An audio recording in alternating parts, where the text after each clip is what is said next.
Hey everyone, welcome back to my channel.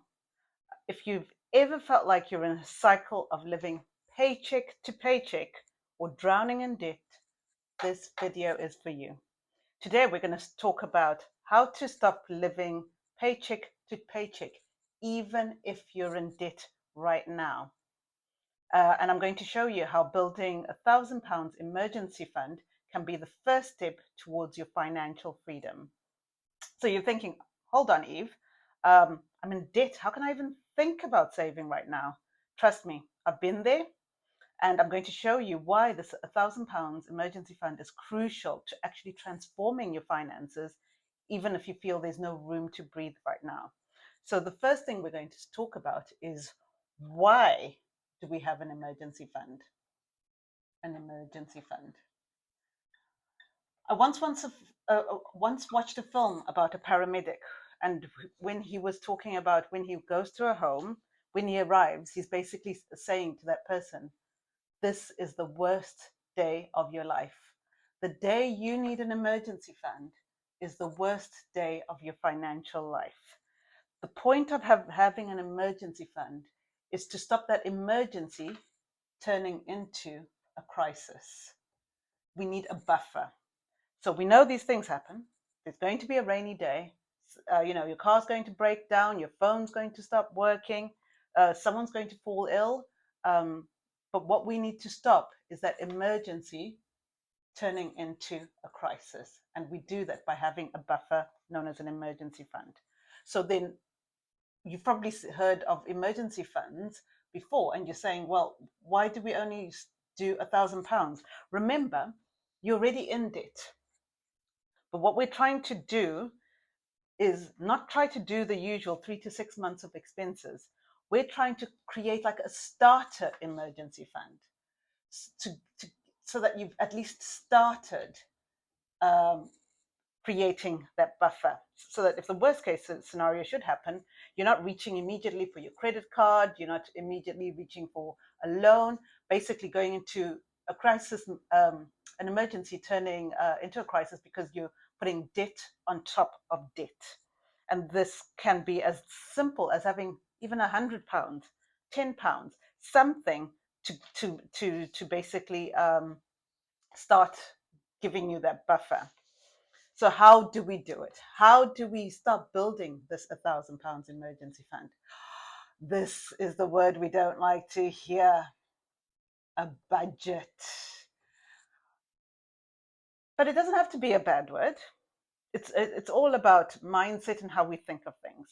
And the first thing we need to think about is we need to be clear about what's an essential and what's a non-essential cost that we have in our life. And essential things is, do I need this to live? If I need this to live, literally I need shelter. So that's your mortgage payment, that's your rental payment. I need food to eat. I need transport to get to work. Those are essential. And in this, I will also include the minimum payments on your credit cards and your loans. This is all going to be essential. Once you've figured out what your essentials are, now we can discover what we can do to create that emergency fund. Remember, this is just a short-term thing.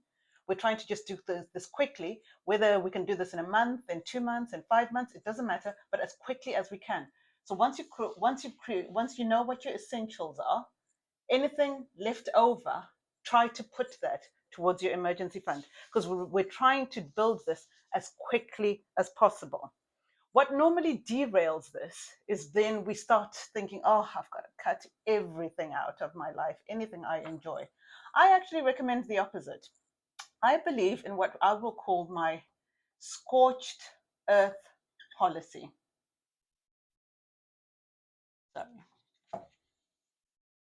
So that's Scorched Earth Policy. Scorched Earth was a military term that they used to use, I think, in the Second World War, whereby they used to burn everything so that the enemy couldn't use it. Remember, debt is your enemy. We need to have a scorched earth policy with our debt. So anything we love, if I love something, we're going to keep it.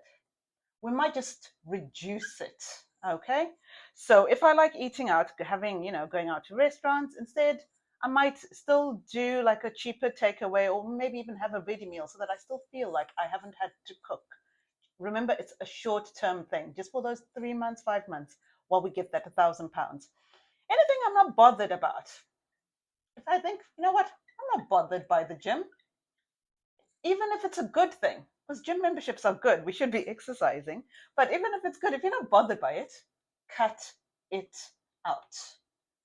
And that means completely, because we're doing a scorched earth policy. If something you don't not bothered about, even if it's good, we're cutting it back. If you don't not bothered about watching TV, cut it out. Cut out all those subscriptions. If you just like eating good food, but you're not really bothered about where you get it, go to the discount store and buy buy the fresh food, obviously, and do some batch cooking. But keep the costs down. We really want to cut anything out that we're not bothered about. If we don't like it that much, if it's not something that brings us joy, we're cutting it out. So that's how we're going to basically try to get to £1,000. We're going to make a budget. We're going to see what's essential so that we live, so that we don't die. And anything else, if we love it, we keep it, but try to reduce it. If we're not really bothered, we're cutting it out. Scorched earth policy. The next thing that we're going to talk about is the golden tip. The golden tip is, now we know how much money we're working with, because we've spent some time creating the budget.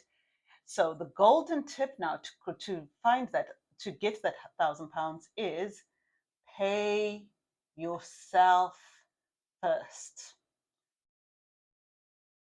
So on the day you get paid, if you get paid on the 1st of every month, you are going to have something automatic. Yes, and that's the other thing. You're going to automate it. You're going to automate a certain amount, which you've calculated by realizing what's essential, what are you loving but reducing, and anything else that you're cutting out. All that cut out is going to be automated and go to your emergency fund. You're going to automate it and that means pay yourself first. Before you even pay your essentials, you're going to take that money out. We're going to treat it like tax. It was never our money to begin with. So automate it so that we don't have to think about it, so that we don't even have to have decision fatigue, which is like when you just get tired of making decisions all the time, and then you start making poor decisions. So if we automate it, first day, if on the very day you get paid, make sure that's the day the money comes out, so that you don't ever see it. And that's how we're actually going to do it. So where do we send this money? The money actually has to go to what we discussed previously, which is, in my previous video, where I'll put the link below, there is an easy access cash ISA. You can actually open any savings account as long as it's not part of your regular account, so that you're not tempted to keep moving money in and out as the month goes on. Make it as inaccessible to you as possible. So even though we might be putting it into a cash ISA, our idea is not to try to make money on this money. You're going to make pennies on £1,000 anyway. It's not going to be life transforming. What we want is actually to just have some money there saved in case of emergency. So that is basically how we're going to stop living paycheck to paycheck. We're going to create an emergency fund. We're going to aim for £1,000, and how we're going to decide where that money comes from is we're going to actually just create a budget. We're going to decide what's essential, and remember, some things you might think of essential, but if you don't require it to live or to make money, so if you don't require a car to make money, you don't need a car. So for now, you might just put it aside, not drive it, use public transport. And we're going to have a scorched earth policy on everything that we don't love, cutting things out. Anything we do love, we are keeping it, because otherwise life will get really miserable. But we're trying to decrease the costs. And the golden tip is that we're going to pay ourselves first. And remember to open the account. As I said, you can open a cash ISA, link below on how to do it, or just any savings account which is not readily accessible to you. So if you found this video useful or helpful in any way, remember to hit the subscribe button, hit the like, and share it with anyone who you think might find it interesting or useful. And leave a comment below telling me how you've started paying yourself first. And I will be sure to like it and acknowledge your comment. Thank you.